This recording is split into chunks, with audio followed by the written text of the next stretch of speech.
Bom dia, boa tarde, boa noite, alunos e alunas, sejam bem-vindos. Quem está falando aqui é o professor Euclides, professor de biologia de vocês. Essa é a nossa segunda aula, né, sobre diversidade dos seres vivos. Ela está renomeada aí como classificação dos seres vivos. Então, nessa primeira aula que vocês tiveram, nós falamos um pouquinho sobre como a biodiversidade influencia aí no comportamento das espécies, como que a biodiversidade está inserida no nosso meio e a importância também de nós conhecermos os seres e toda a sua diversidade aí no nosso planeta, tudo bem? Então, na primeira aula a gente falou um pouquinho mais sobre a biodiversidade e agora nós vamos tentar entender um pouco dessa forma de classificação dos seres vivos, ou seja, para que que eu classifico, como, qual o objetivo de se classificar determinadas espécies. Então, o primeiro momento que eu chamo vocês aqui, né, eu vou estar colocando aí no vídeo para vocês observarem, quando a gente pensa em classificar os seres vivos, o que que nós estamos pensando? Nós estamos pensando no que é um ser vivo. Tá? Primeiramente, isso, acho que é a definição que eu falei na revisão para vocês, né? Que todas as espécies, o ser vivo, ele tem uma palavrinha-chave, né? Que é essa daqui no quarto item, que é a capacidade de reprodução.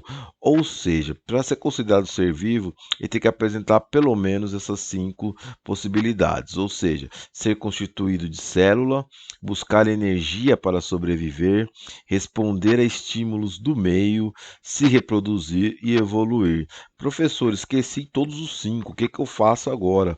Vocês vão lembrar apenas de uma palavra, tá? O que diferencia um móvel, uma cadeira, um objeto, um ser inanimado de um ser que possui vida. Primeiramente, eu expliquei isso na revisão também, né, seria a capacidade de reprodução. Tá? Então, eu vou ter que os seres vivos, eles têm essa capacidade de reprodução, e uma espécie são seres que conseguem se reproduzir entre si e gerar descendentes férteis. Então, a denominação de espécie ela está voltada para essa parte dos seres que conseguem se reproduzir entre si e a definição de seres vivos são todos aqueles seres capazes de se reproduzir. Então, desde o menor ser, aquele ser que nós não conseguimos observar, no caso de uma bactéria, de uma célula, até os maiores seres aí chegando nos os primatas, os mamíferos, ou seja, nós, né, como seres humanos, o Homo sapiens, nós temos essa capacidade aí de reprodução, tá? A maneira como vai se reproduzir, né, eu também falei isso lá no vídeo de revisão, se você quiser dar uma olhadinha lá, né, vai diferenciar entre uma ou outra espécie, mas temos a capacidade sim dessa reprodução, tá? E sabendo-se disso, pessoal, o que que é o importante aqui, tá? Importante maior além de saber dessa ideia da classificação dos seres vivos, nós precisamos entender que os seres vivos são muito em grandes, em milhões e milhares de quantidades de seres de espécies vivendo no nosso planeta. Por isso, foi importante efetuar uma determinada classificação. Essa classificação, ela surgiu desde os tempos remotos, né? Vou explicar para vocês aí um breve histórico, né? E essa classificação foi importante o quê? Para poder identificar um ser. Quando a gente identifica um ser, a gente identifica o ser por como? Pela sua característica, pelo seu modo de se apresentar. Na segunda parte dessa aula, né, eu vou estar mostrando para vocês aí, né, no próximo vídeo, a diferenciação entre um ser e o outro. Então é tão importante como as características como pelo, tamanho, reprodução, cor dos olhos, e outras características que o ser vivo apresenta fisiologicamente e também comportamentalmente, né? E a gente precisa efetuar essas classificações para poder saber de que espécie aquele determinado ser possui. Então é assim, para a gente entender a classificação, para a aula específica de vocês, a introdução, né, eu trago sempre uma atividade específica.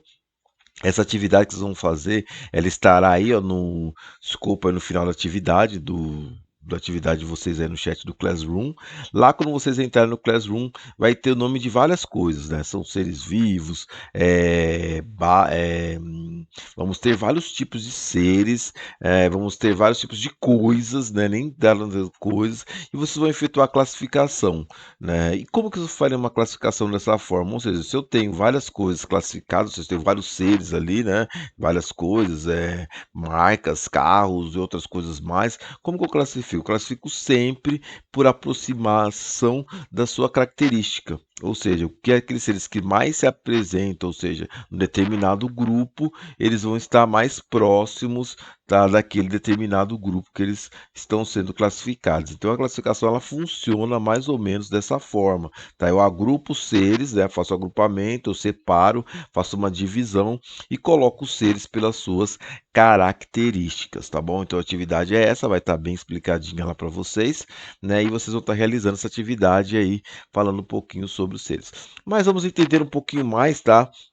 Como se procede aí essa classificação, ou seja, como que começou tudo isso, tá, gente? Então, primeiramente, as classificações aí foram classificações artificiais, né, tá? Ou seja, são classificações mais, se a gente observar hoje em dia, mais grotescas, né, lá. E a classificação feita pelo homem primitivo, ou seja, o homem lá da caverna, após o passar o Australopithecus, Neandertal, né, nós vamos ter aí o homem um pouquinho mais chegando no Erectus, até chegar no Homo sapiens, né? E começou as classificações, ou seja, classificava-se como entre coisas perigosas e não perigosas, tá? Por exemplo, uma tartaruga era uma coisa não perigosa. Tá? Já digamos assim, uma onça parda é uma coisa perigosa, então efetuava-se uma divisão sobre isso, tá?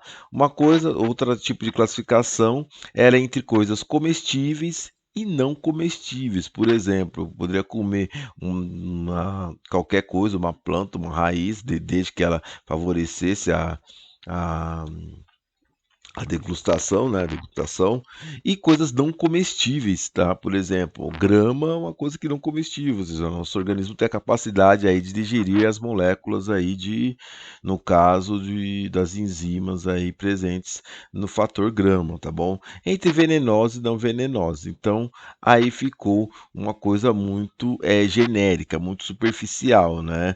Os gregos também, os filósofos, como Aristóteles e Platão, né, classificaram entre animais e plantas, mas era uma classificação muito, digamos, genérica, do modo, se observasse tudo animal, o que não era animal era planta. Então, só existia essa dualidade, né, na classificação dos seres, e Platão também nas plantas ele resolveu fazer uma reclassificação aí, né, recolocando as plantas entre algumas características, ou seja, entre plantas pequenas, gramíneas, né, que não as ervas, que eram plantas um pouco maiores, e os arbustos que eram maiores ainda. Então, no começo foram efetuadas classificações artificiais para tentar explicar a diversidade dos seres vivos no planeta, tá? Até que apareceu um cara chamado Carl von Linné. Tá, era um francês, Carl von Linné, né, ou mais conhecido depois como, abrasileirando o termo, assim, como Carlos Linneu, né, ou Linneu apenas, vocês vão conhecer nos livros didáticos, né, que ele propôs uma classificação, né, que se até hoje em dia ela é, digamos assim, a classificação mais aceita, porque ele classificou os seres por reinos e criou 5 grupos taxonômicos dentro do reino, tá? E mais 2 categorias que foram anexadas depois. Os primeiros 5 reinos, eu vou falar um pouquinho depois, né? Mas ele compôs lá no livro Sistema Naturae, em 1735, né?